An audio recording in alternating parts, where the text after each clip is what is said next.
Bonjour à tous et à toutes. Nous sommes très heureux de vous accueillir pour ce webinaire qui est consacré donc à la campagne de vaccination contre le HPV. Et également, cette année, il y aura une nouveauté avec la vaccination contre les infections invasives à méningocoque ACYW. Vous êtes plus de 250 personnes, vous êtes inscrits pour ce webinaire qui est donc consacré et qui est destiné aux chefs d'établissement, donc à l'éducation nationale, aux équipes médico-scolaires, médecins, IDE, enseignants, toute l'équipe médico-scolaire qui va nous aider à organiser cette campagne de vaccination 2025-2026. Je co-animerai ce webinaire avec le docteur Christophe Julien, moi-même docteur Anne-Sophie Renaud-Baron, tous les deux direction de la santé publique. Et nous avons le grand plaisir d'accueillir le professeur Amandine Gagnon-Brunon, qui est donc professeur d'infectiologie et qui va nous apporter toute son expertise dans le domaine des HPV et des infections invasives à méningocoque. Je vous propose sans tarder de démarrer avec quelques rappels. Nous avons volontairement coupé tous les micros parce que nous sommes nombreux et ça nous évite d'avoir des bruits de fond qui sont désagréables. La session, donc tout ce webinaire qui va durer 1h30 sera enregistré et un replay sera prochainement disponible sur le site de l'ARS. Vous pourrez vous poser vos questions au fur et à mesure sur le chat, sur conversation, et nous pourrons y répondre à la fin de la présentation. Nous garderons une demi-heure pour répondre à vos différentes questions. Et enfin, après le webinaire, vous pourrez envoyer des questions, si on n'a pas eu le temps d'y répondre, à l'adresse mail qui s'affiche sur ma diapositive. Donc, le professeur Amandine Gagnon-Brunon, donc, qui va intervenir en tant qu'infectiologue, donc moi-même, Anne-Sophie Renaud-Baron et Christophe Julien, qui font partie de la direction de la santé publique et qui collaboreront à l'organisation de ces campagnes de vaccination dans les collèges. Alors, comment va s'organiser donc notre ordre du jour de ce webinaire? Nous parlerons des HPV. Qu'est-ce que sont les HPV? La vaccination HPV qui est un vaccin sûr et efficace. Nous évoquerons les couvertures vaccinales en France et en ARA concernant le HPV.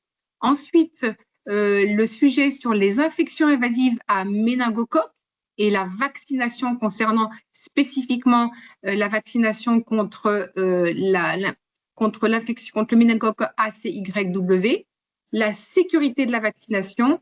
Et enfin, nous parlerons du déploiement de cette campagne en Auvergne-Rhône-Alpes et des modalités logistiques et des outils qui seront mis à votre disposition dans le cadre de cette campagne.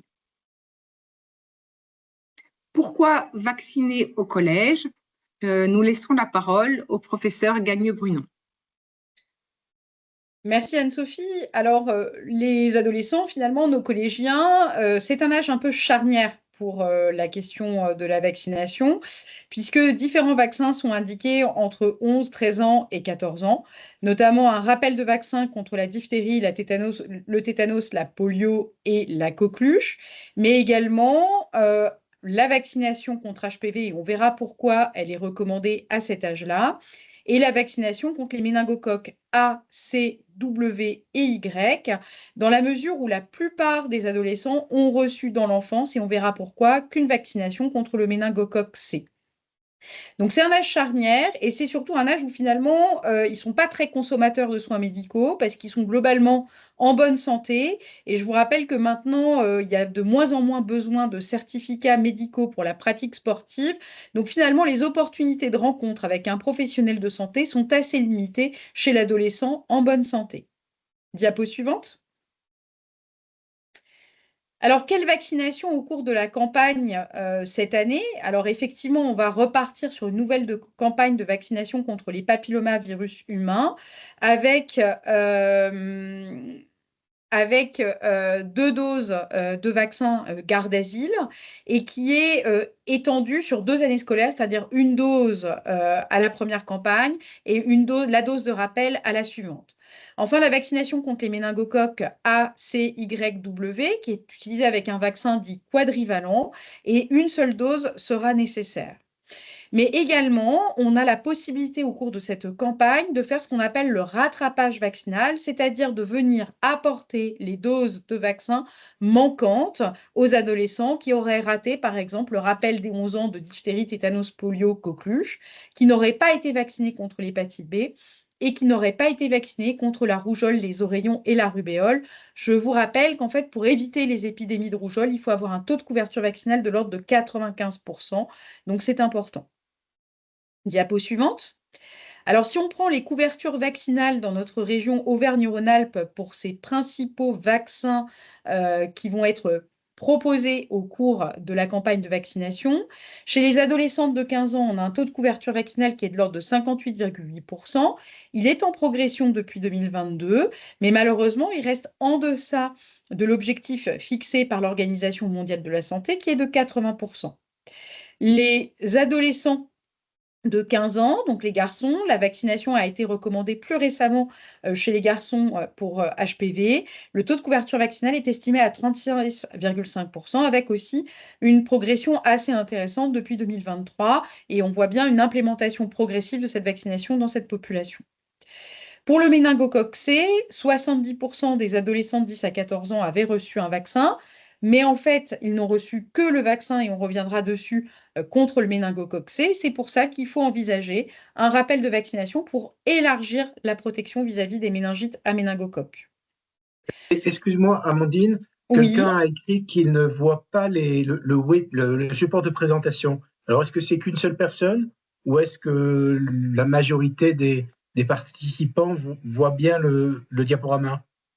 Vous pouvez marquer un message là. Est-ce que vous voyez bien le diaporama et les intervenants? Alors, a priori, oui, les gens le voient bien Oui, globalement. voilà. Donc la personne, je pense que ça doit venir peut-être de votre. Donc les diapos sont vus, oui, en majorité c'est vu. Donc je ne sais plus quel est le prénom de la personne. Ok, bon, pardon Amandine, Pas de tu peux souci, reprendre. je reprends. Et voilà, et chez les 20-24 ans, et on verra que c'est un âge crucial, seulement 31% sont vaccinés. Et pour le rappel diphtérie, tétanos, polio, coqueluche, bah, finalement, on a un taux de couverture vaccinale qui est quand même pas extraordinaire, puisqu'on est à seulement 79,3% des adolescents à jour. Diapo suivante. Alors, on a des recommandations un petit peu, il y a des grandes règles pour le rattrapage vaccinal dont qu'il faut connaître. C'est que finalement, tout professionnel de santé doit se saisir de la question du rattrapage vaccinal. Et alors, il y a on va dire, un focus particulier sur les migrants primo-arrivants. Et finalement, dans l'éducation nationale, bah, vous êtes vraiment, on va dire, dans cette situation, vous pouvez accueillir des adolescents migrants dont on ne sait pas bien quel a été le parcours de vaccination avant. La référence, c'est le calendrier vaccinal en vigueur en France, qui en général est mis à jour chaque année au mois d'avril à l'occasion de la Semaine européenne de la vaccination. Et seule une preuve écrite de vaccination est un élément de preuve. Par contre, ce qu'il y a de sûr, c'est que parfois, il y a une légende urbaine qui persiste, qui est que quand on a raté une dose de vaccin, il faut tout recommencer de zéro. Ça, c'est pas vrai. On ne fait que les doses de vaccin qui ont été ratées. On privilégie les vaccins combinés, donc notamment quand on parle de la vaccination contre la diphtérie, tétanos, polio, coqueluche, on utilise un vaccin dit quadrivalent, c'est ça, un vaccin combiné. Et on peut réaliser plusieurs vaccins dans la même séance, à l'exception éventuellement des vaccins vivants atténués, comme celui de la rougeole au rayon rubéole. Mais en tout cas, pour ce qui est de la vaccination contre les papillomavirus et le méningocoque, ils peuvent être administrés simultanément, puisqu'il ne s'agit pas de vaccins vivants. Donc, la présence d'une infection mineure, ce qui est assez fréquent actuellement, notamment un rhume, ne doit pas empêcher et ne doit pas conduire à différer une vaccination. C'est vraiment uniquement les états fébriles sévères qui doivent conduire à différer une vaccination. Et encore, c'est un petit peu discutable puisque le rationnel scientifique n'est pas forcément très présent. Diapo suivante.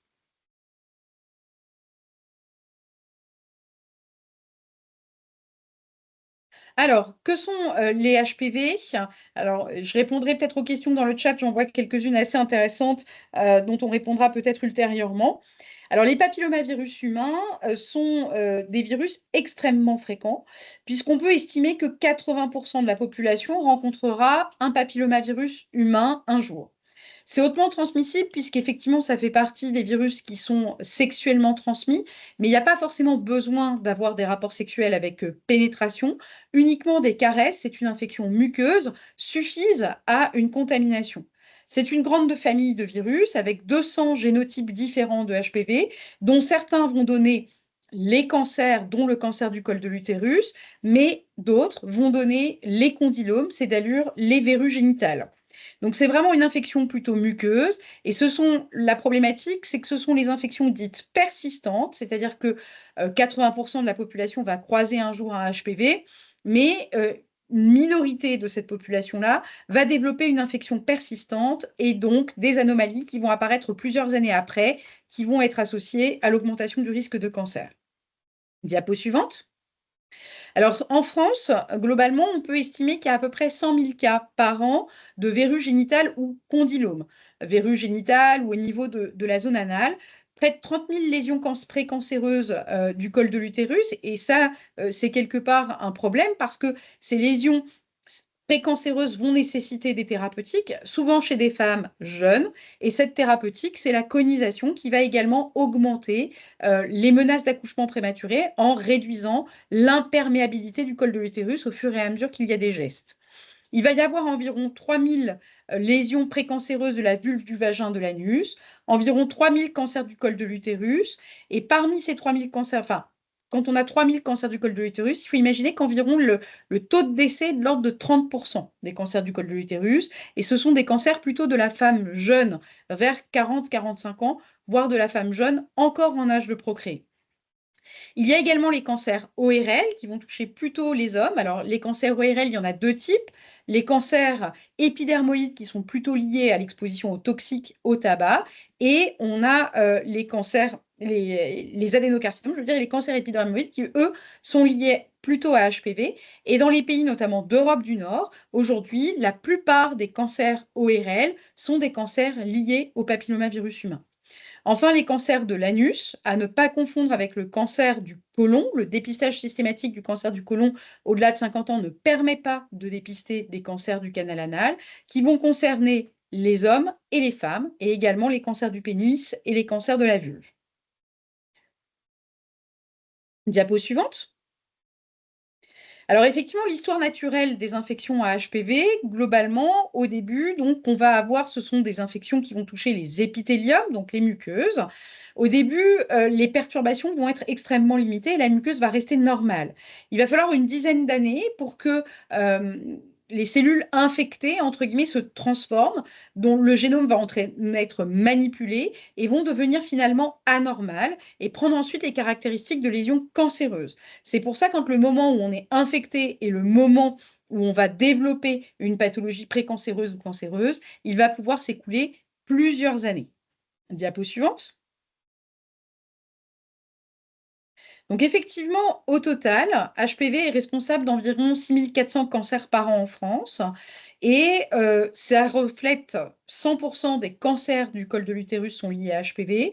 On estime que 88% des cancers de l'anus qui vont concerner les hommes et les femmes vont être liés à HPV, 30 à 40% des cancers de la sphère ORL et plus de 25% des cancers provoqués par HPV surviennent chez les hommes, ce qui explique l'extension de la vaccination aux garçons. C'est un vaccin efficace. Donc, le Gardasil couvre 9 génotypes de HPV parmi les 200 existants. Il cible les 7 les plus fréquemment oncogènes, donc notamment le 16 et le 18 qu'on retrouve vraiment très régulièrement dans les cancers du col de l'utérus, et 2 HPV responsables de la majorité des condylomes. Lorsqu'on est vacciné entre 11 et 14 ans, il faut 2 doses avec un intervalle d'au moins 6 mois entre les 2 doses, mais qui peut aller jusqu'à 13 mois. Il faut également 3 doses lorsqu'on a plus de 15 ans. Et là, on va faire un schéma à 0, 2 mois et entre 6 et 13 mois après la première dose. Ce vaccin, il est sûr, hein, c'est pas un nouveau vaccin, il a été mis sur le marché en 2007 et en 2016, on estime que plus de 86 pays avaient introduit la vaccination HPV dans leur programme de vaccination. Et en Europe, globalement, tous les pays ont un programme de vaccination contre HPV. Et il y a plus de 100 millions d'adolescents qui ont été vaccinés dans le monde. Et l'Organisation mondiale de la santé, en 2020, avait jugé qu'il s'agissait d'un vaccin avec un excellent profil de sécurité. Diapo suivante. Alors en France, le vaccin est recommandé dès 11 ans. Alors en fait, on sait que ce vaccin est très efficace s'il est administré avant qu'on ait rencontré HPV. L'âge moyen des premiers rapports sexuels est aux alentours de 16-17 ans. Donc c'est un premier point. En vaccinant à 11 ans, en même temps qu'on fait le rappel de diphtérie, tétanos, polio, coqueluche et la vaccination contre le méningocoque quadrivalent, c'est une opportunité. On sait aussi que c'est un vaccin dont la réponse immunitaire est extrêmement durable. C'est-à-dire qu'en vaccinant entre 11 et 12 ans, on sait que la protection va persister jusqu'à l'âge de 30 ans, par exemple. On sait aussi, la raison pour laquelle on administre 2 doses avant 14 ans et 3 ensuite, que la réponse immunitaire est finalement la meilleure quand on vaccine le plus tôt possible. Donc en France, le schéma de vaccination, donc on peut rattraper quand on n'a pas vacciné entre 11 et 14 ans jusqu'à 19 ans les filles et les garçons, et on peut vacciner chez les hommes ayant des rapports sexuels avec les hommes jusqu'à l'âge de 26 ans parce que c'est une population encore plus à risque de cancer du canal anal. Alors, comme je le dis très souvent, quand on a un jeune homme qui vient se faire vacciner contre HPV, on ne lui demande pas de préciser s'il a des rapports sexuels ou pas avec les hommes. Toute opportunité est la bonne. Dans ce cadre-là, le vaccin est pris en charge. Par contre, effectivement, la Haute Autorité de Santé, au printemps dernier, a édicté une recommandation pour recommander et pour réaliser et rembourser la vaccination jusqu'à 26 ans aussi chez les filles, puisqu'il faut imaginer que la cohorte d'adolescents, enfin de jeunes femmes maintenant, qui est née en 2000-2001, le taux de couverture vaccinale contre HPV est bien loin des recommandations OMS, puisqu'il est de l'ordre de 20%. Alors, le coût du vaccin, il est remboursé à 65% par l'assurance maladie, le reste est couvert par les mutuelles. Et dans le cadre de la campagne de vaccination, il est gratuit. C'est un point important. Et pour les gens qui bénéficient de la complémentaire santé solidaire, il est gratuit. Alors, intérêt de la vaccination à l'école, il faut savoir que les pays européens et même à l'échelle mondiale qui vaccinent finalement à l'école sont des pays qui ont les taux de couverture vaccinale les plus élevés. Si on prend l'Écosse ou l'Angleterre, on est à plus de 80-90% de couverture vaccinale. Et en fait, dès le début, ils ont mis en place un programme de vaccination en milieu scolaire. Donc, quand on voit des données d'efficacité en vie réelle qui montrent une disparition quasiment du cancer du col de l'utérus chez des jeunes femmes qui ont été vaccinées dans les années 2008-2009 en Écosse et qui commencent à faire leur dépistage et chez qui on identifie des cancers, eh ben c'est à la fois la réussite et l'efficacité du vaccin, mais à la fois le bilan de la réussite de la mise en place d'une campagne de vaccination en milieu scolaire. Et ça a été le cas donc en Angleterre et en Écosse. Diapo suivante. Alors, l'objectif de couverture vaccinale en France d'ici 2030, il est de l'ordre de 80%. A priori, avec l'augmentation régulière qu'on observe depuis le début de la campagne de vaccination au milieu scolaire, c'est un objectif qui peut paraître tout à fait atteignable. Et en fait, cette couverture vaccinale, c'est ce qui nous permettrait de faire disparaître à horizon 15-20 ans, le temps que les adolescents qu'on vaccine aurait dû développer une maladie HPV induite, d'éliminer complètement dans cette génération-là les pathologies HPV induites. Diapo suivante. Alors, quels sont les freins à la vaccination contre HPV? Alors, souvent une méconnaissance des papillomavirus humains chez les parents et chez les adolescents, en général encore plus chez les garçons et leurs parents. Pourquoi? Parce que initialement, le vaccin avait été développé, on savait que HPV était responsable du cancer du col de l'utérus. C'est la première donnée scientifique qu'on a pu avoir. Et donc, quand le vaccin HPV a été développé, il était là pour prévenir les cancers du col de l'utérus. Et puis, très rapidement, les données se sont accumulées pour dire que HPV était responsable d'autres pathologies. Et donc, là, on élargit la vaccination. Il y a des méconnaissances des risques de la non-vaccination, notamment la fréquence de l'infection à HPV dans la population est particulièrement méconnue. Le vaccin, c'est ce que disent les gens, à mon avis, il n'est pas très récent, il est développé en 2007, il est mis sur le marché, des millions de jeunes femmes ont été vaccinées dans le monde et également maintenant des garçons, donc cette méfiance me paraît complètement injustifiée. L'autre problématique, c'est que HPV étant un virus transmis au cours des préliminaires et au cours des rapports sexuels, il y a cette image de virus associé à la sexualité et il y a un côté particulièrement tabou. Enfin, il y a un vrai problème d'accès à un professionnel de santé, et notamment aux médecins traitants. Et il y a eu un essai randomisé en France, c'est-à-dire un essai où vraiment on a fait une belle méthodologie d'essai clinique, qui a montré que la vaccination en milieu scolaire était extrêmement efficace pour augmenter les couvertures vaccinales dans les zones dans lesquelles la démographie médicale était encore la plus faible. Diapo suivante. Alors, on va passer maintenant aux infections à méningocoque. Donc, cela ne vous a peut-être pas échappé. Depuis 2023, nous avons eu plusieurs séquences inquiétantes d'épidémies de méningite à méningocoque. Alors, 2020 et 2021 ont été des années relativement creuses parce que finalement, le port du masque est un bon moyen de prévenir les infections à méningocoque parce que le méningocoque est transmis par les gouttelettes de salive.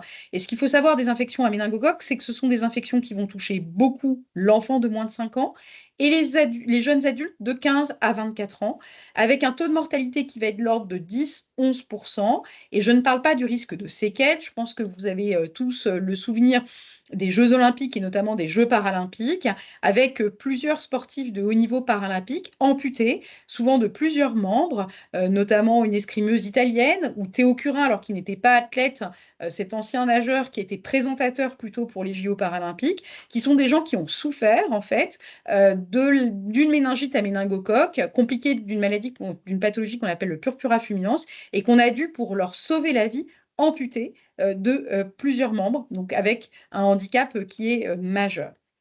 Diapo suivante. Alors, 2025, 2024-2025, malheureusement, sont encore sur des taux de déclaration. C'est des maladies à déclaration obligatoire. Dès qu'un laboratoire diagnostique une méningite à méningocoque, on doit le déclarer. Donc, on ne rate pas de cas. Et effectivement, on peut observer que le début 2025 a été particulièrement intense, au-delà des données de 2024. Diapo suivante. Alors pourquoi on veut absolument essayer de faire du rattrapage vaccinal chez ces ados qui ont été vaccinés contre le méningocoque C? Eh bien ici, vous avez une illustration particulièrement intéressante de l'efficacité de la vaccination contre le méningocoque. Le méningocoque C, quand les adolescents qui ont été vaccinés étaient petits, était représenté quasiment 50% des méningites à méningocoque en France. Et en fait, avec l'arrivée de la vaccination, on se rend compte que le méningo-C ne représente plus qu'une petite part des méningites, et en fait que des méningites chez des gens qui n'avaient pas été vaccinés dans l'enfance. Dans la population qui a été majoritairement vaccinée, les 1 à 14 ans, le méningocoque C, on n'en voit plus. Diapo suivante. Et ce point important, c'est qu'effectivement, je vous ai dit tout à l'heure que les pics d'incidence, c'était les moins de 5 ans et les 15-24 ans. C'est la raison pour laquelle, finalement, en les vaccinant à 11-13 ans en classe de 5e, là, on va les protéger pour les années lycée et les premières années d'université. Vous avez peut-être entendu parler de clusters dans des grandes écoles ou dans des universités, à Grenoble, à Rennes, par exemple. Donc, ça montre l'intérêt de vacciner finalement chez les adolescents. Diapo suivante. Alors, un petit point quand même pour parler d'un méningocoque, je vous ai présenté des slides où on voit bien le A, le Y, le W, mais aussi le B, qui représente presque la moitié des méningites à méningocoque en France.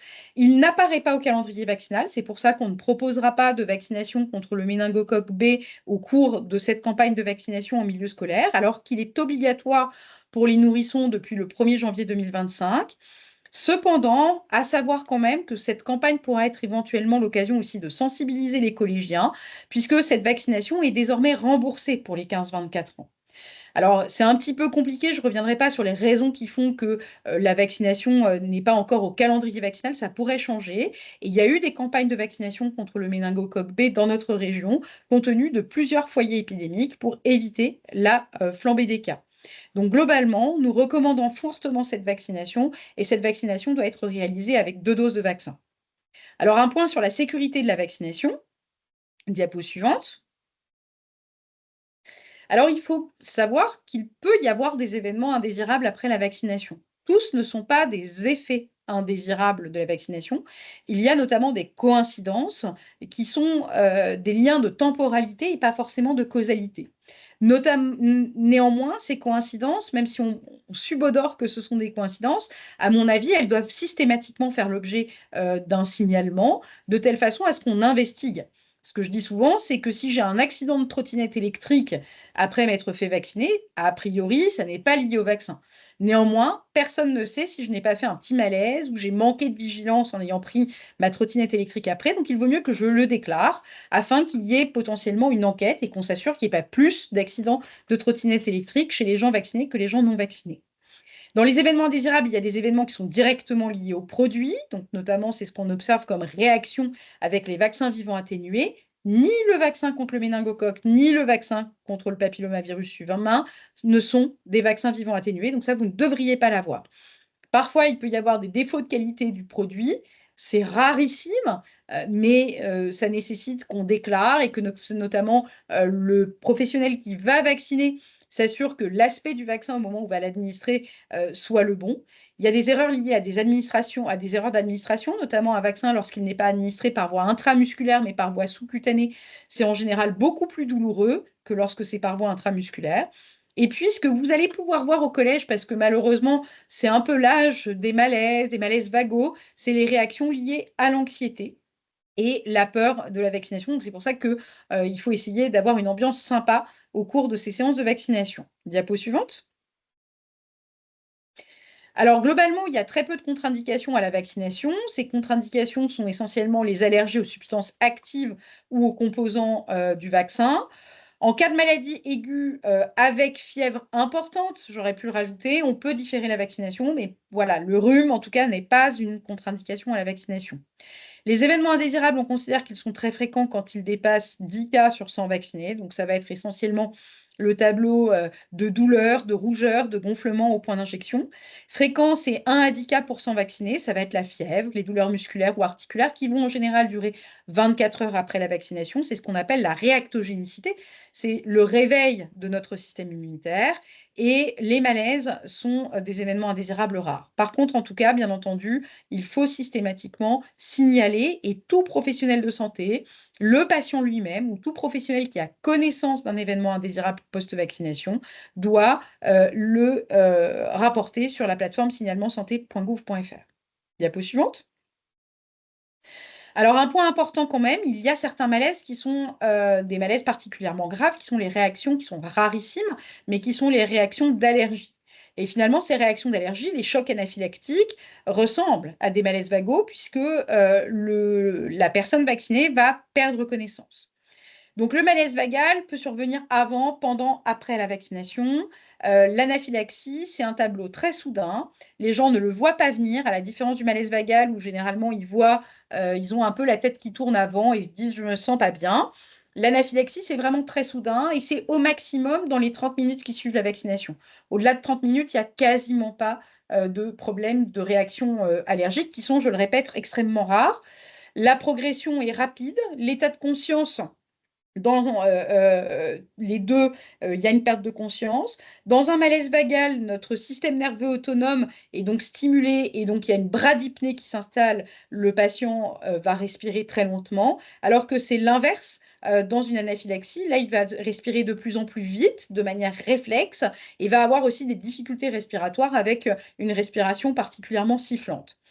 Les malaises vagaux, ils présentent une bradycardie. Le cœur va presque, on va dire, ralentir très fortement, alors que dans une anaphylaxie, systématiquement, il va y avoir une tachycardie. La tension va baisser.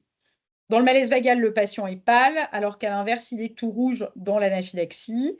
Et il peut y avoir des troubles digestifs dans l'anaphylaxie, avec notamment des débâcles diarrhéiques et goût métallique. Mais je vous rappelle, c'est très rare.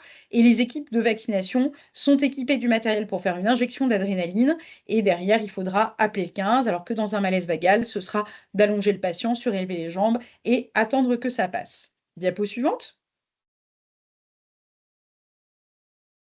Donc, je laisse la parole au docteur Anne-Sophie Renaud-Baron pour les aspects pratiques de cette campagne de vaccination. Merci beaucoup, professeur, pour cet exposé extrêmement clair et complet concernant les HPV et les infections invasives à méningocoque.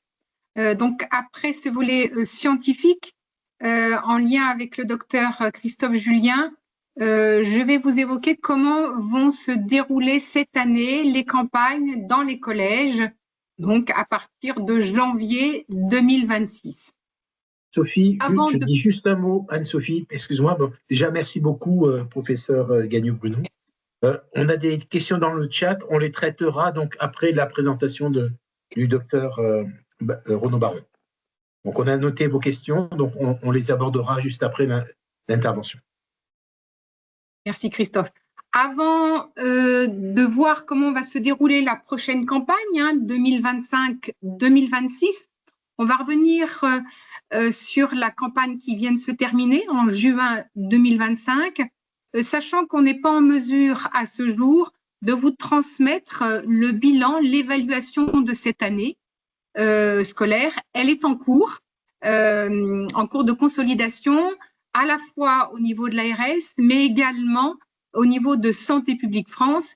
Et on peut penser que d'ici la fin de l'année 2025, on aura l'ensemble des données pour tous les départements de Hara, mais également pour la France entière concernant cette campagne 2024-2025. On peut quand même vous dire que 610 collèges publics et privés ont participé à la campagne lors de la rentrée 2024-2025. Ça représente 74% des collèges de la région.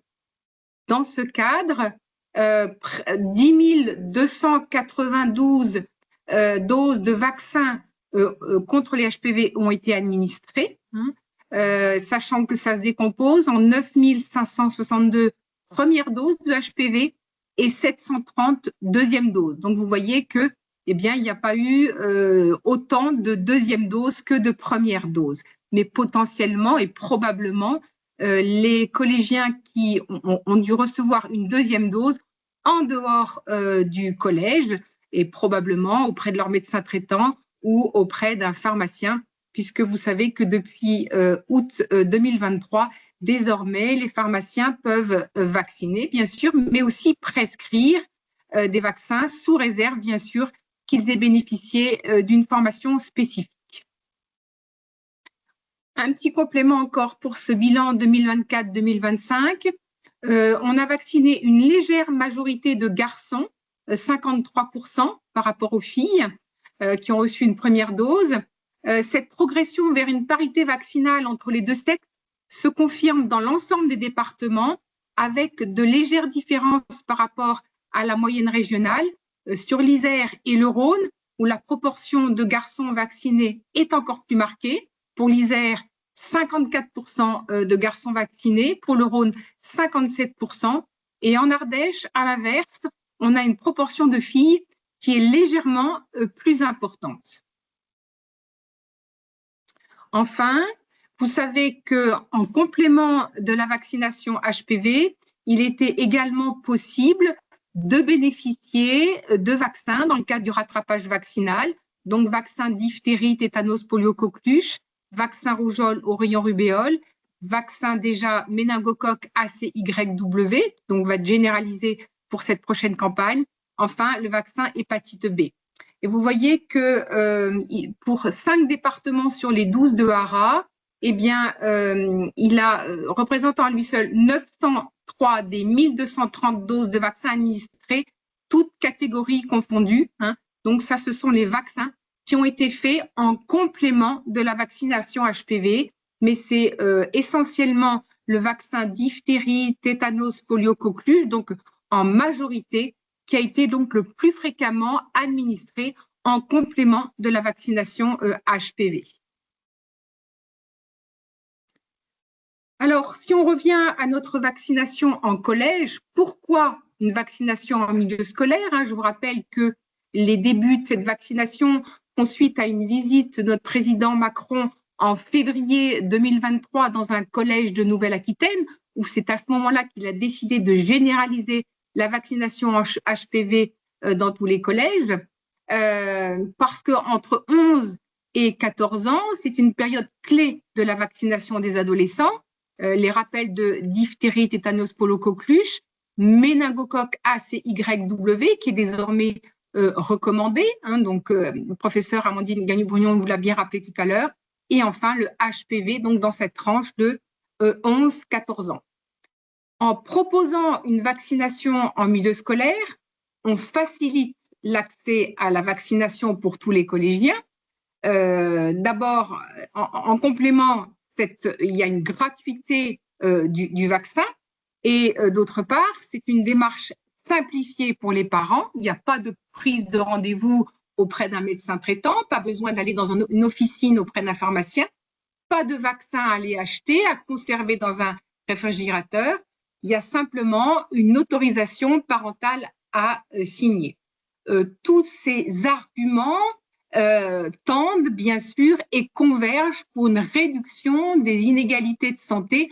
Vous savez que c'est une préoccupation actuellement majeure dans le cadre de la santé publique.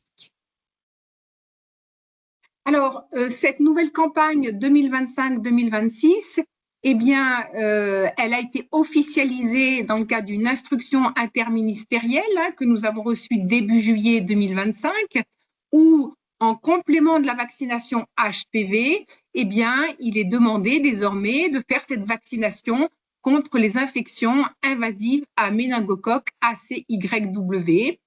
Les séances de vaccination désormais vont se dérouler entre janvier et juin. Précédemment, elles pouvaient démarrer dès octobre de l'année scolaire. Là, vous voyez qu'on réserve le créneau septembre, décembre, donc le début de l'année scolaire, pour favoriser donc les informations sensibilisation, comme ce soir nous le faisons auprès de vous, donc également auprès des parents. Demain, nous organisons un webinaire à destination spécifiquement des parents d'élèves. Donc ça, c'est important qu'il y ait cette période d'information sensibilisation pour cette incitation à la vaccination. La vaccination HPV est répartie sur 2 années scolaires consécutives, c'est-à-dire que entre janvier et juin, première dose de vaccin HPV et la deuxième dose peut se faire donc jusqu'à 13 mois, dans un délai maximum de 13 mois, respectant maximum 13 mois entre les 2 doses. Donc, elle se fera durant la prochaine année scolaire 26-27, où la deuxième dose peut se faire également, comme je l'ai dit tout à l'heure, auprès d'un médecin traitant, mais également auprès d'un pharmacien. La vaccination contre les infections invasives à méningocoque ACYW ne nécessite qu'une seule dose, contrairement au HPV où il faut 2 doses, et bien comprendre que la co-administration des 2 vaccinations, HPV et méningo, est tout à fait possible lors d'une même séance de vaccination. Alors, cette vaccination, ça fait donc la 3e année. Le pilotage en est assuré par les ARS avec le concours des rectorats. Je vous rappelle qu'en Auvergne-Rhône-Alpes, il y a 3 rectorats. Le comité de pilotage au niveau départemental se fait avec les délégations. Attendez, excusez-moi, du coup, avec les délégations. Je vais revenir en arrière parce que se fait donc avec les délégations départementales de l'ARS, les directions des services départementaux de l'éducation nationale, les DESDEN, que vous êtes nombreux représentés ce soir, et les centres de vaccination. Alors, quel est le rôle des centres de vaccination? Vous savez que l'ARS habilite un centre de vaccination par département et que donc la vaccination va être organisée et assurée par le centre de vaccination de chacun des départements. Chaque centre de vaccination va ensuite organiser une équipe mobile qui va, elle, se déployer dans chacun des collèges, en tout cas les collèges qui seront volontaires, publics, privés, pour participer à cette campagne. Donc les centres de vaccination habilités, je vous rappelle, ou autorisés par les ARS, ont comme objectif et comme mission de proposer une vaccination gratuite et de proximité afin d'améliorer la protection de la population, les couvertures vaccinales et de réduire les inégalités de santé. Alors, la vaccination, ça ne va pas changer par rapport aux 2 années scolaires. Elle est assurée sur le temps scolaire. Hein. Les élèves doivent être munis de leur carnet de santé, extrêmement important. C'est clair que si le jour J, le jeune n'a pas son carnet de santé, eh bien, il ne peut pas se faire vacciner. Donc, c'est une perte de chance pour lui de ne pas pouvoir être vacciné. L'équipe mobile qui va se rendre dans le collège est sous la responsabilité d'un médecin ou d'une sage-femme. Donc, une seule dose, on l'a dit, dont HPV à partir de janvier 2026 et de méningite ACYW. La deuxième dose peut se faire soit l'année scolaire suivante, soit auprès d'un médecin, soit auprès d'un pharmacien. Et concernant le rattrapage vaccinal, ça va être compliqué cette année de proposer en plus de HPV et de méningo une vaccination diphtérie, tétanos, polio, coqueluche, rougeole, oreillon, rubéole et hépatite B. Donc, ce qui peut être proposé, c'est de vérifier le carnet de santé du jeune et de voir s'il n'est pas à jour et à ce moment-là, de faire une prescription pour que ce jeune puisse bénéficier d'un rattrapage vaccinal pour les vaccins que je viens de citer. Très important, la surveillance post-vaccinale. Et là, le jeune doit être en position allongée ou semi-assise pendant 15 minutes, extrêmement important. Il ne doit pas être resté debout. Alors, bien sûr, c'est compliqué de mobiliser des couchettes pour X collégiens, donc il peut être allongé par terre. Je vous rappelle qu'il y a eu malheureusement un accident extrêmement malheureux dès le début de la campagne, donc en octobre 2023, chez un jeune collégien. Qui est décédé non pas de la vaccination, il faut que ça soit tout à fait clair, mais qui a chuté suite à un malaise vagal. Le professeur Amandine Gagnon l'a bien rappelé tout à l'heure. Les adolescents sont plus à risque de malaises vagaux, avec l'anxiété de la piqûre notamment. Et donc, ce jeune, malheureusement, est décédé d'un traumatisme crânien après avoir été vacciné. Mais je le rappelle, rien à voir avec l'injection de HPV qu'il avait reçue. Alors, au niveau des modalités, donc le rectorat doit fournir à l'ARS la liste des collèges publics et privés qui sont sous contrat. Donc ça, c'est quelque chose qui est en cours ou qui est déjà fait, hein, ainsi que le nombre de collégiens qui sont scolarisés. Il y a un courrier d'information à tous les parents d'élèves de 6e à la fin de l'année scolaire qui est transmis. Il y a des flyers d'information qui sont transmis normalement à chaque parent. Le formulaire d'autorisation parentale aux élèves de 5e après les vacances de Toussaint, sachant que l'autorisation parentale, depuis déjà l'an dernier, c'est soit une autorisation parentale écrite, manuscrite, soit une autorisation parentale dématérialisée grâce par l'intermédiaire du logiciel Colibri, dont l'ARS s'est dotée déjà dans la précédente campagne 2024-2025. Alors, idéalement, et je le répète, c'est ce pourquoi la vaccination ne va démarrer qu'en janvier, c'est qu'il faut consacrer absolument ces prochaines semaines à des actions de sensibilisation, d'information auprès des élèves et des parents d'élèves, notamment via les enseignants de SVT, les infirmières, les médecins scolaires. Ça, c'est quelque chose qui est extrêmement important pour favoriser l'adhésion à la vaccination des collégiens, mais également inciter les parents à faire en sorte que leurs enfants se fassent vacciner. Et bien rappeler aux parents que l'élève doit bien apporter son carnet, donc peut-être le faire à sa place et mettre son carnet de santé la veille du jour J dans son cartable pour éviter qu'il ne l'oublie, sinon il ne sera pas vacciné.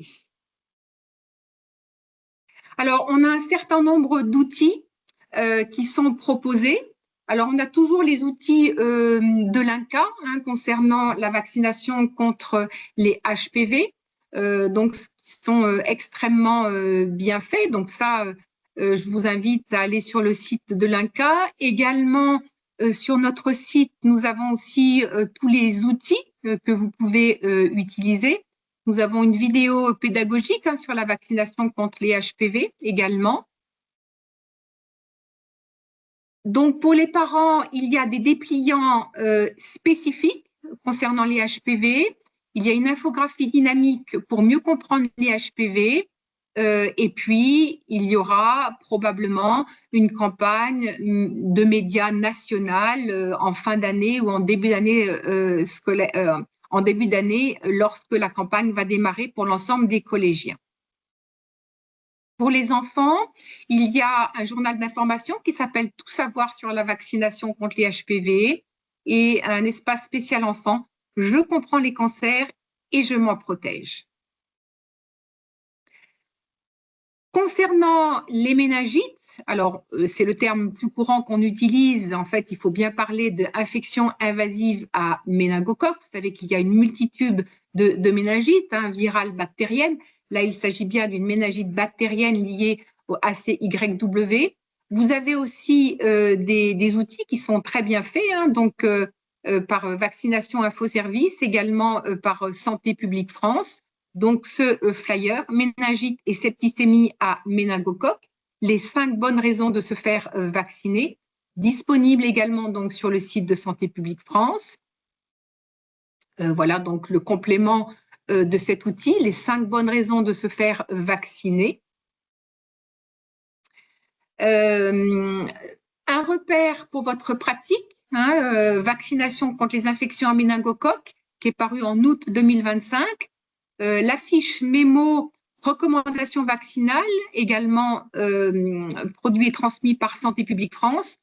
La carte du calendrier simplifié des vaccinations que on vous a montré précédemment avec l'importance des rappels, les tranches d'âge. Et puis, le webinaire d'aujourd'hui, donc à destination de vous-même, établissement scolaire. Nous en ferons un demain à destination des parents d'élèves. Et puis, début décembre, le 1er décembre, nous ferons un autre webinaire à destination donc, des établissements scolaires. Alors, en cours, en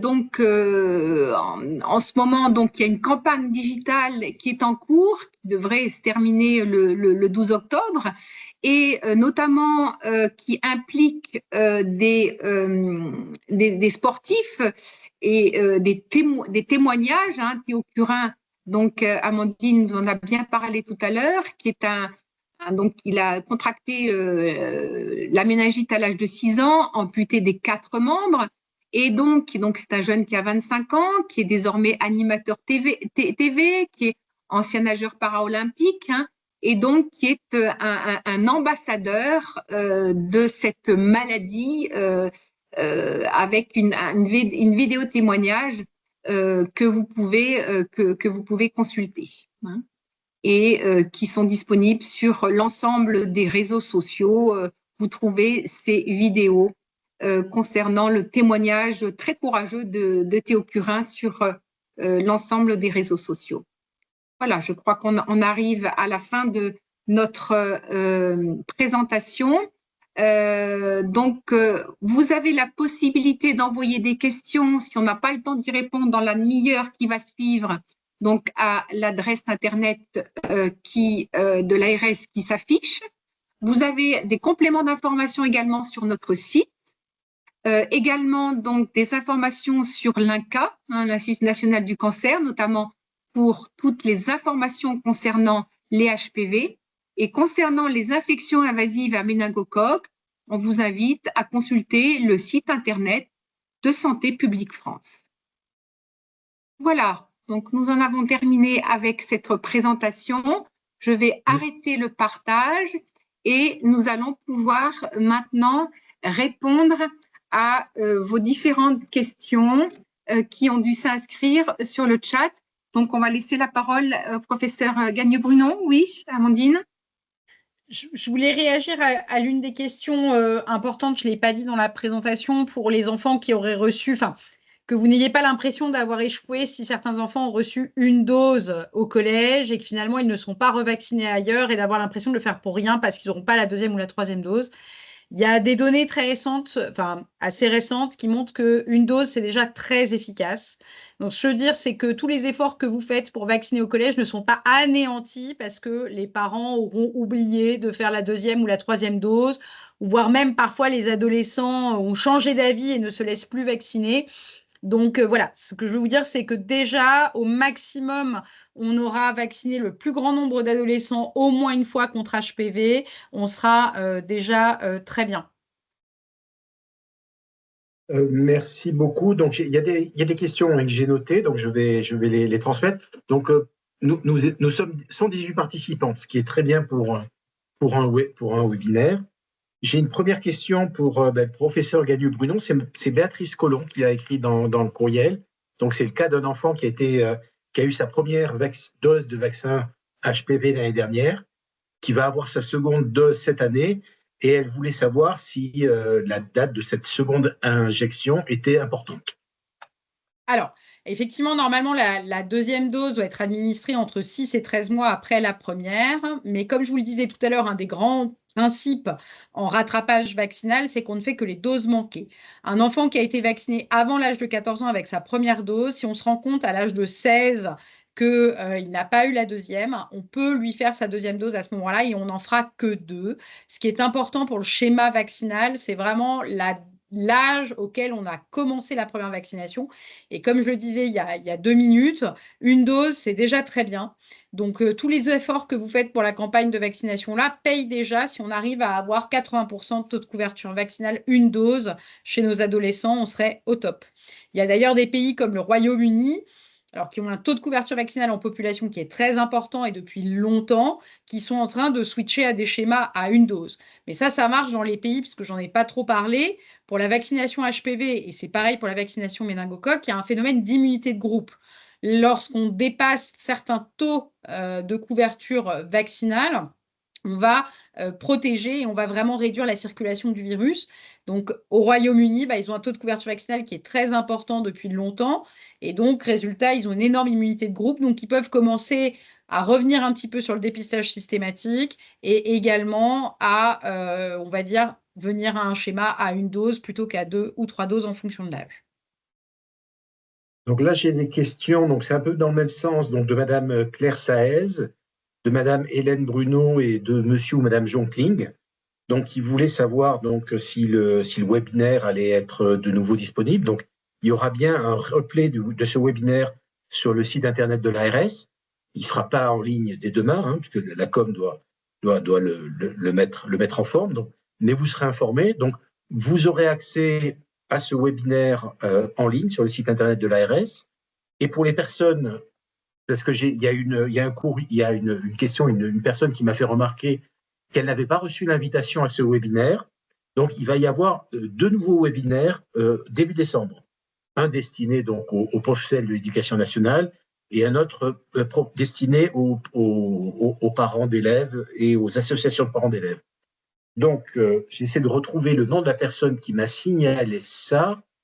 Je ne le retrouve plus. Donc, si vous n'avez pas reçu l'invitation, envoyez-moi un mail à l'adresse que j'ai mis en bas, en haut du chat, donc ars-ara-prévention-santé@ars.santé.fr. Signalez-moi le fait que vous n'ayez pas reçu le courriel d'invitation. Je vous le renverrai pour les prochaines séances du mois de décembre. Mais effectivement, ça passe par invitation et c'était donc les rectorats et les DZN qui étaient chargés de passer cette information. Donc, si vous ne l'avez pas reçu, je suis désolé, il y a peut-être eu un petit gag. Mais voilà, donc envoyez-moi un courriel à cette adresse et on vous fera parvenir l'invitation pour les prochaines séances qui ont lieu le 1er et le 3 décembre. Donc, d'autres questions. Donc, peut-être pour toi, Anne-Sophie. Donc, si pour des parents qui ne retrouvent pas le carnet de santé ou le carnet de vaccination. Alors, donc, du coup, c'est vrai que c'est compliqué pour ceux qui, effectivement, qui n'ont pas de carnet de vaccination. moi, je vous invite à en faire part en amont au centre de vaccination pour expliquer la situation. Et à ce moment-là, il est possible que ce soit par le centre de vaccination comme pour le médecin, de vous transmettre un nouveau carnet de vaccination ou qui sera potentiellement vide, mais qui sera rempli au fur et à mesure de vos passages auprès d'une officine ou auprès de médecins traitants. Voilà, moi, c'est tout ce qu'on peut vous proposer. Un centre de vaccination est en capacité de vous fournir un nouveau carnet de vaccination. Il ne sera pas celui que vous aurez perdu, hein, mais voilà, il existe actuellement, Santé publique France fait des carnets de vaccination vierges. Donc, voilà, donc c'est des situations assez exceptionnelles, mais qu'il faut anticiper absolument avec le médecin scolaire, l'infirmière scolaire qui verra ensuite avec le centre de vaccination qui met à disposition son équipe mobile de vaccination. Voilà. Alors, une question là. Oui, il y a une question par rapport, alors peut-être qu'Amandine peut répondre. L'âge pour le méningo, ACWY. Par rapport au méningo B, voilà. Voilà. C'est vrai que ça pose question. Pourquoi est-ce qu'on ne fait pas le méningocoque B également? Je vais essayer de répondre le plus clairement possible. En fait, le vaccin contre le méningo B n'entraîne pas, à la différence du vaccin contre les méningos A, C, Y et W, d'immunité de groupe. C'est-à-dire qu'il ne protège que l'individu vacciné. Le pic, on va dire, et la durée d'efficacité du vaccin contre le méningocoque B est probablement plus courte que celle du ACYW. Donc, le risque de proposer de la vaccination méningo B chez le 11-14 ans, c'est finalement, on n'a pas l'intérêt collectif qu'on a avec la vaccination méningo ACYW pour réduire la circulation de la bactérie. Et en plus, on sera peut-être plus efficace au moment où le jeune sera en contact potentiellement avec le méningo B. Néanmoins, effectivement, et le problème du calendrier vaccinal, c'est qu'on le veut le plus simple possible avec des âges clés de vaccination. Et donc, il y a ce 11-14 ans qui est un point important pour le rappel de DTP et HPV. Donc, c'est un peu compliqué. On peut espérer qu'en 2026, il apparaîtra. Et donc, les choses changent régulièrement, mais c'est ce qui explique qu'il n'est pas proposé en campagne de vaccination au collège. Moi, en tant que maman, la vaccination méningo B de mes enfants, ils l'auront, mais probablement en 3e ou en seconde, pour être bien armés pour l'arrivée dans l'enseignement supérieur. Mais effectivement, c'est une vraie question. En tout cas, individuellement, il est remboursé, ce qui est très bien chez les 15-24 ans. Il y avait une remarque, donc une personne qui signalait que l'autorisation parentale ne mentionnait pas donc la vaccination contre le DTP et la coqueluche, et une autre personne qui regrettait justement qu'on ne fasse plus maintenant dans cette campagne de vaccination les rappels DTP coqueluche. Donc effectivement, là il y a eu la campagne, c'était campagne HPV, puis possibilité, donc ça dépendait des départements et des centres de vaccination de faire le rappel DTP coqueluche les années précédentes. Mais comme cette année, il y a eu cette nouvelle consigne de vacciner contre le méningo ACWY, donc voilà, on ne peut pas multiplier les injections, même si effectivement, ce sera peut-être une occasion manquée, mais les centres de vaccination sont là pour vérifier le calendrier, le carnet de santé, le carnet de vaccination, voir s'il y a des rappels à faire autres que la vaccination HPV ou méningo dans le cadre de la campagne, et de faire les prescriptions ou d'adresser l'enfant auprès de son médecin ou de son pharmacien. Donc les centres de vaccination sont là aussi pour pour la mise à jour de l'ensemble des vaccinations. Maintenant, ils ne vaccineront que pour le HPV et le méningo. Il me semblait quand même que dans l'instruction ministérielle, la porte était quand même ouverte à faire du rattrapage vaccinal. DTP, donc il y a une décision qu'on fasse que 2 en région, ou c'est pour préciser Parce que quand on voit le nombre de DTP coqueluche fait l'année dernière, c'est vrai que… Non, ça a été une décision. Alors après, l'organisation, donc c'était un peu une autre question. elle va se mettre en place. Parce que là, non, ces webinaires, on les a fait de manière prématurée, mais là, il va y avoir des mises en place pour une organisation départementale avec, seront réunis les délégations départementales de l'ARS, les centres de vaccination qui vont venir vacciner dans les collèges avec les DZN. Et après, dans chaque département, il peut y avoir des modalités d'organisation, de dates aussi différentes. Parce que ce que je voudrais ajouter, si éventuellement il y a des centres de vaccination qui sont un peu sous leur responsabilité, et notamment, je pense, dans certaines zones où malheureusement les couvertures vaccinales sont moins bonnes, prenez sur leur responsabilité de faire en plus du méningo et HPV un DTP coqueluche. Il n'y a aucune contre-indication à faire 3 vaccins le même jour. Ça faut vraiment, voilà, vous n'ayez pas l'impression qu'il y a une erreur médicale de fait si c'est fait, c'est pas le cas. On peut faire 3 vaccins le même jour sans aucune difficulté. Là, ça a été une prise de décision au niveau national, évidemment, pour privilégier effectivement ces 2 vaccinations, les autorisations parentales sur les autres vaccins. Donc, il y a en gros, dans l'instruction qui a été citée par Madame le docteur Anne-Sophie Renaud-Baron en début, il y a eu une instruction dont vous avez été destinataire, une instruction interministérielle, avec dans les annexes 2 types d'autorisation parentale. Une autorisation parentale pour la vaccination HPV et méningo, et une autorisation parentale pour les autres rappels, donc DTP, hépatite B et coqueluche. Mais là, pour justement nous, voilà, pour pas brouiller les messages, on axe notre communication, et en plus on a les outils fournis par Santé publique France et par l'INCa sur 2 vaccinations. Donc on axe nous notre campagne sur HPV et méningo, en demandant aux centres de vaccination de vérifier les carnets de vaccination et d'orienter les enfants pour le rappel nécessaire des TP coqueluche. Alors, concernant les autorisations parentales, en complément, Christophe, il y a des questions. L'autorisation parentale va se faire par colibri ou sous forme papier, les 2.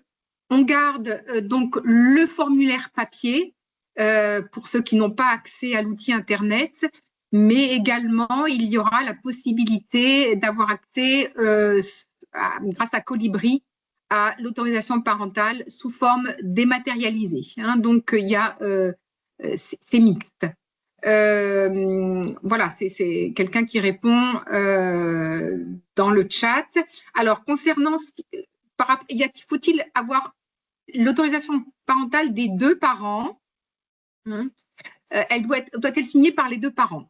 Alors, effectivement, dans les familles où les parents sont séparés, ça peut poser problème. Alors, normalement, il y a un parent qui signe, et l'autre, le parent qui signe peut signer pour l'autre s'il est convaincu qu'il est favorable à cette vaccination. Donc, un seul parent peut signer au nom du couple. J'espère que je me suis fait comprendre. Voilà, donc il n'y a pas de signature séparée. Effectivement, c'est un peu une sorte d'engagement sur l'honneur. S'il y a une seule signature, la personne qui signe voilà, engage son honneur en disant que le conjoint ou la conjointe n'est pas opposé à la vaccination de l'enfant. Alors, il y avait une question là pour le professeur Amandine Gagnon-Brunon. Donc, à partir de quel âge le vaccin contre le méningo ACWY? Là, ils sont dans le rattrapage. Tous nos adolescents 11-14 ans ou 11-15 ans sont dans le rattrapage. Et de toute façon, jusqu'à 26 ans, on a à vacciner et à faire ce rappel contre le méningocoque ACYW. Donc, pour résumer, finalement, 11-14 ans, on ne fait que méningo ACYW. Et si on a envie de faire Bexero, le méningocoque B, on peut. Et par contre, entre 15 et 26 ans, il est recommandé de faire les 2 vaccins contre le méningocoque, le vaccin quadrivalent 1 dose et le vaccin contre le méningocoque à 2 doses. Alors, il y a une question, donc la direction du collège du Sacré-Cœur, ce sont les centres de vaccination mobiles qui contacteront les collèges ou l'inverse? Donc là, de toute façon, on a les rectorats fournissent les adresses des collèges Et dans le cadre donc du comité de pilotage départemental, la décision de date des vaccinations se fait de manière conjointe entre la délégation départementale de l'ARS, le centre de vaccination, et après le DZEN est responsable de collège. Donc c'est plutôt les centres de vaccination qui vont venir en direction du collège, mais en amont, il y a eu une discussion avec les DZEN. Une question concernant également les flyers. Excuse-moi, Christophe. Qui va nous transmettre les documents, les flyers? Normalement, c'est le centre de vaccination qui va remettre au collège, aux établissements scolaires, les flyers concernant HPV et méningo. Sinon, ils sont téléchargeables sur le site de l'INCa pour le HPV et sur le site Santé publique France pour les méningos. Des affiches ont été faites par le ministère, notamment donc là avec en photo le nageur paralympique. Donc ils sont tous en téléchargement et ils seront également en téléchargement sur le site de l'ARS.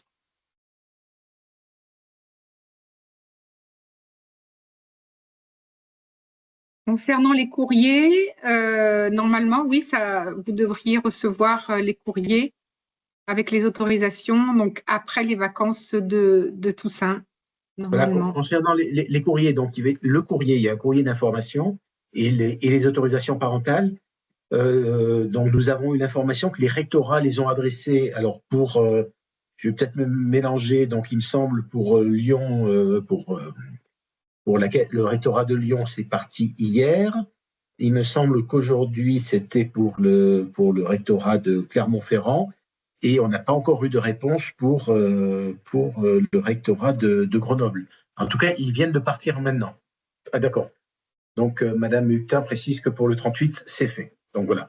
Donc là, le courrier et les autorisations parentales viennent d'être diffusées.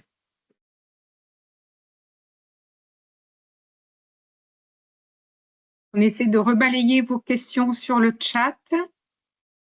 Donc, les difficultés avec Colibri. Alors, effectivement, il y a le centre de vaccination de Moulins qui explique que l'année dernière, tous les rappels ont été proposés en complément de HPV, de ACYW. C'est bien, excellente initiative. Hein. Mais c'est vrai que pour le centre de vaccination, c'est peut-être plus compliqué, c'est plus compliqué à organiser parce que le centre de vaccination doit prévoir les vaccins, donc HPV. Cette année, il y aura en complément le vaccin ACYW. Et puis, prévoir à ce moment-là rougeole, oreillon, rubéole, il faut stocker les vaccins sur place au collège. C'est compliqué. Alors, demande là pour les autorisations par papier doivent être renvoyées à qui? Elles sont envoyées au centre de vaccination, normalement. Je vous ai mis en ligne 2 documents de Santé publique France, donc, qui s'adressent plutôt aux professionnels de santé. Donc, c'est un repère de pratique concernant les méningites au sens large, et c'est aussi la carte postale sur les vaccinations des méningites. Je vais vous mettre aussi en lien le flyer fait par Santé publique France concernant donc la vaccination contre les méningos ACWY entre 11 et 14 ans, et également l'affiche du ministère donc avec Théo Curin. Une question de Madame Webel, infirmière au collège Mercurol, qui demande s'il faut informer les 4 niveaux de classe. Oui, il faut informer les 4 niveaux de classe. C'est important que cette information puisse être diffusée 5e, 4e, 3e, même 6e. À ce moment-là, ils ont souvent 11 ans. Donc, c'est important qu'ils aient une information par rapport à l'importance de cette vaccination HPV et l'importance de la vaccination ACYW. Alors après, on les incite à se faire vacciner au collège, mais bon, après, c'est le choix des parents. Ils peuvent souhaiter plutôt se faire vacciner auprès de leur médecin traitant ou dans une officine à partir du moment où ils ont plus de 11 ans, hein, pour les officines. Voilà, mais l'importance, en tout cas, c'est d'avoir cette information, sensibilisation sur l'importance de ces vaccinations. Et l'important, c'est que ça soit fait dans la tranche d'âge 11-14 ans. Donc, Fournier pose la question sur la deuxième dose, donc je pense, du vaccin HPV au lycée, donc pour quelqu'un qui serait sorti du collège. Donc, il faut faire le rappel dans une pharmacie, auprès d'un infirmier ou auprès de son médecin traitant. Il n'y a pas de possibilité de se faire vacciner au sein du collège.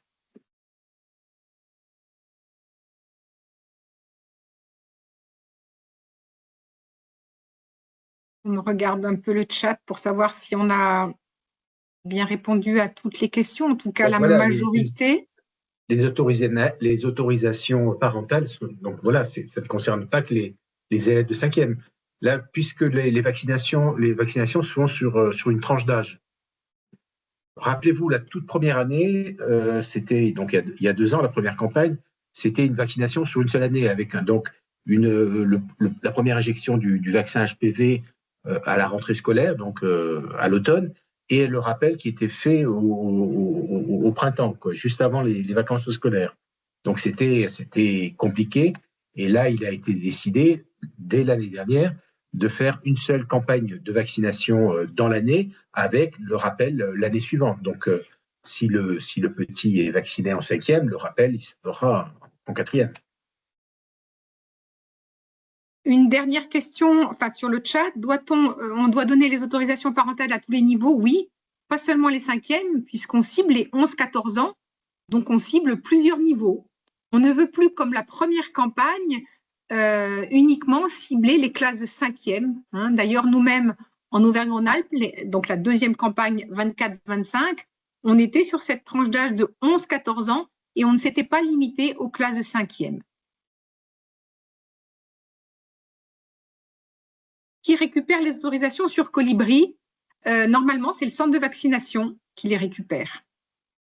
Le centre de vaccination qui a accès à Colibri.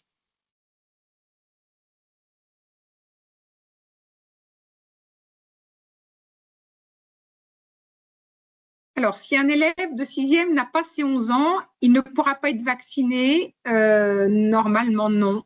Normalement, non. C'est vraiment 11 ans. Donc, il faudra qu'il attende un peu. Voilà. Après, Anne-Sophie, après, ce sera peut-être vu par le médecin, enfin, s'il est inscrit par le médecin du centre de vaccination, parce qu'en fait, le vaccin, il a l'AMM des 9 ans. Donc, ça ne pose pas vraiment de difficulté. Donc, après, libre peut-être au médecin du centre de vaccination de vacciner quand même sous sa responsabilité l'enfant qui aurait 10 ans et demi. Tout à fait, tout à fait. Alors, une question effectivement tout à fait pertinente. Pouvons-nous avoir des flyers en plusieurs langues, car souvent des parents ne savent pas lire le français? C'est une demande qu'on a faite à Santé publique France et on travaille en lien avec notre service communication de l'ARS. On a des flyers concernant le HPV en plusieurs langues. Mais pour le méningo, je crois que on va y travailler en lien avec le ministère, mais pour l'instant, on ne les a pas pour le méningo. D'accord, mais en tout cas, on a toujours des flyers en plusieurs langues concernant la vaccination contre le méningo. Donc, si ça peut vous être utile. Donc, il y a Madame Mylène Brun-Perrin qui nous a envoyé une des diapositives de notre présentation, donc avec certainement une coquille, puisqu'on ne parle que d'envoi des autorisations parentales aux enfants de 5e. Donc ça, il faudra qu'on le mette à jour.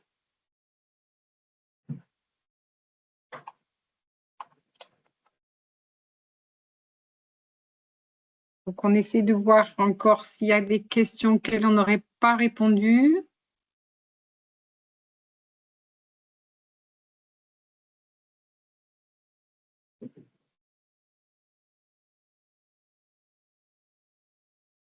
Il me semble qu'on a Il y a une question, ou du moins mais qui là est à essayer de régler, c'est comment s'organiser si on pense avoir plus de 100 demandes positives alors qu'on n'a pas de locaux adaptés au collège. Ça sera peut-être avec les centres de vaccination pour voir s'ils peuvent finalement intervenir plusieurs fois, quoi, entre guillemets.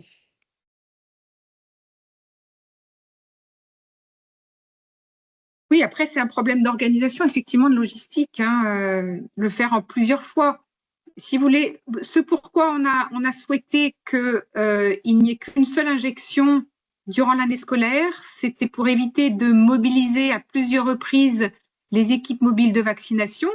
Mais s'il y a beaucoup de collégiens à vacciner, l'équipe mobile de vaccination va se déplacer sur plusieurs temps.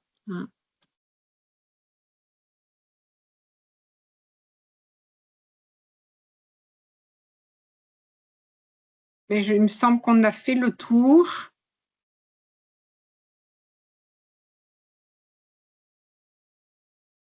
On est bien d'accord. Voilà. Je vous remets dans le chat donc l'ARS pour poser vos questions. Après, concernant une organisation territoriale, donc je vous dis là, ça va se mettre en place. Hein. La vaccination va débuter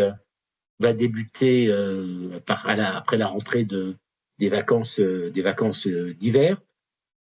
Donc, s'il y a des questions donc scientifiques, on s'appuiera sur le professeur Gagnon-Brunon.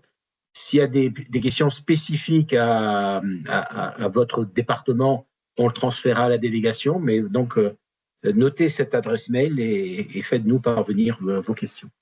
Donc, la date butoir, donc elle va vous être précisée dans l'envoi parce qu'elle diffère en fonction des départements. Une dernière question peut-être, si un élève a passé les 14 ans, peut-on le vacciner? C'est une question similaire à celle si le jeune n'a pas 11 ans. Hein, et donc, le professeur Gagnon-Brunon y a bien répondu qu'il y a une possibilité, s'il a dépassé les 14 ans, de se faire vacciner. C'est sous la responsabilité du médecin de l'équipe mobile. Donc, vous voyez, là, on nous fait part d'un exemple d'organisation dans l'Ain. Donc, vous voyez, dans l'Ain, la vaccination commencera au retour des vacances de février jusqu'à la fin mai. Donc, vous voyez, chaque département, donc chaque centre de vaccination en lien avec l'ADT de l'ARS et le DZ vont s'organiser un peu de manière différente dans chaque département pour tenir compte un peu de chaque spécificité.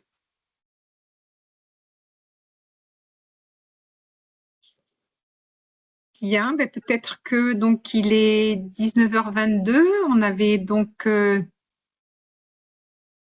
fixé notre heure à 19h30, mais s'il n'y a pas d'autres questions, on va tous vous remercier pour votre participation à ce webinaire, vous dire qu'on reste disponible. Oui, Christophe? Après, pour la disposition, parce que j'ai parlé qu'il y aura le webinaire, donc un replay qui sera disponible. Pour le diaporama, donc si le professeur Gagnon-Brunon nous donne son accord, donc ça, il vous sera envoyé sur la liste que vous êtes inscrit, donc on a vos coordonnées, donc on vous les enverra à votre demande directement. Mais le webinaire, il sera sur le site de l'ARS. Merci Christophe. Et puis pour terminer, je voudrais renouveler tous nos remerciements au professeur Gagnon-Brunon pour son exposé extrêmement clair et très complet. Merci pour tous ces éclairages et ces compléments d'information qu'elle a pu nous apporter dans le cadre de nos échanges dans cette dernière demi-heure.